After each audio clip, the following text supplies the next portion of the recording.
সরকারের একজন সাবেক উপদেষ্টা, অন্তর্বর্তীকালীন সরকারের যিনি উপদেষ্টা ছিলেন সৈয়দ রিজওয়ানা হাসান, আমরা বলেছি, আমাদের নেতা বিরোধী দলীয় উপনেতা ডক্টর তাহের ভাই সাংবাদিক সম্মেলনে বক্তব্য রেখেছেন, আমরা ওখানে উপস্থিত ছিলাম, যে তিনি ইলেকশন ইঞ্জিনিয়ারিং এর অপরাধে যে অপরাধী তার একজন রাজ সাক্ষী হিসেবে নিজেকে জাতির সামনে তুলে তিনি বলেছেন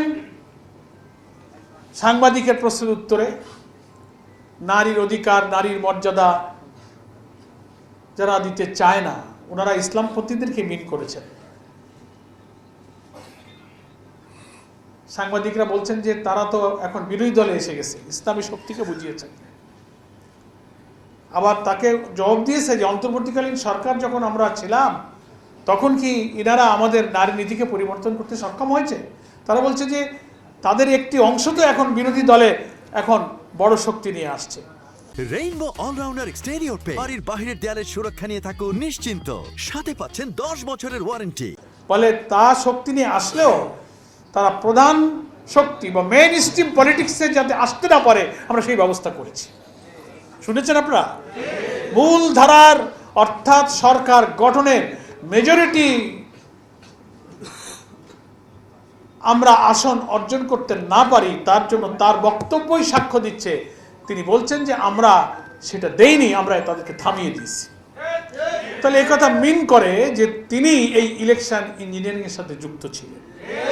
তাই আমরা বলেছি যে আপনার সঙ্গে আর কারা কারা ছিল তাদের নাম জাতির সামনে আপনাকে প্রকাশ করতে হবে।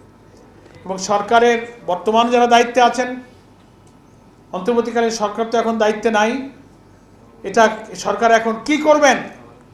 আমরা যে ইলেকশন ইঞ্জিনিয়ারিংয়ের কথা বলে আসছিলাম, আপনারাই হয় তদন্তে তাদেরকে বিচারের আওতায়, তদন্তের আওতায়, জিজ্ঞাসাবাদের আওতায় নিয়ে আসেন, নাহলে একটা জুডিশিয়াল ইনকোয়ারি হোক যে এত বড় মানুষের গণ আকাঙ্ক্ষা নির্বাচন, পানির স্রোতের মতো, জোয়ারের মতো মানুষ ভোটাররা ভোট কেন্দ্রে গিয়েছে, নিরিবিলি নিরাপদে উৎসবমুখর ভোট দিয়েছে।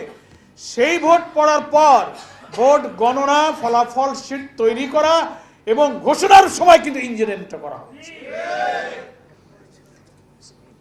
রিজওয়ানা হাসানের আত্মস্বীকৃত এই অপরাধের জন্য তাকে জিজ্ঞাসাবাদের মুখোমুখি করা হোক, তার সঙ্গে আর কারা ছিলেন সেই তথ্য বের করা হোক।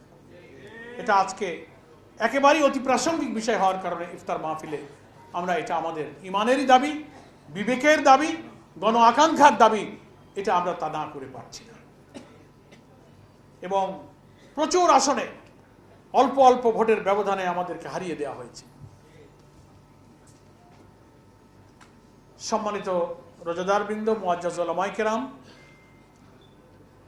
আরো দুঃখের সাথে আমরা লক্ষ্য করছি নির্বাচনে যারা সরকার গঠন করলেন, নির্বাচনে ফলাফল আসতে লাগলো, সম্প্রচার মাধ্যমে খবর বন্ধ করে দিয়ে ইলেকশন ইঞ্জিনিয়ারিং করে যাদেরকে ক্ষমতায় বসানো হলো, নির্বাচন উত্তর সহিংসতা, হামলা, মামলা, বাড়িতে আগুন দেওয়া, হত্যাকাণ্ড, ধর্ষণ, অনেক অপ্রীতিকর বেদনাদায়ক ঘটনার সত্ত্বেও আমরা নতুন কোনো সহিংসতা, অরাজকতা, ভায়োলেন্স, দেশ অস্থিতিশীল হোক, দেশ ও জাতি ইসলামের শত্রুরা নতুন কোনো সুযোগ পাক, সেটা আমরা চাইনি বলে দুঃখের সাথে আমরা সেই ফলাফল মেনে নিয়েছি। এবং প্রধান বিরোধী দল হিসেবে জামাত ইসলামী বলেছে, আমাদের বিরোধী দলের নেতা সম্মানিত আমির জামাত, যে আমাদের প্রতিশ্রুতি অনুযায়ী আমরা জাতীয় সংসদে একটি গঠনমূলক বিরোধী দলের ভূমিকা পালন করব।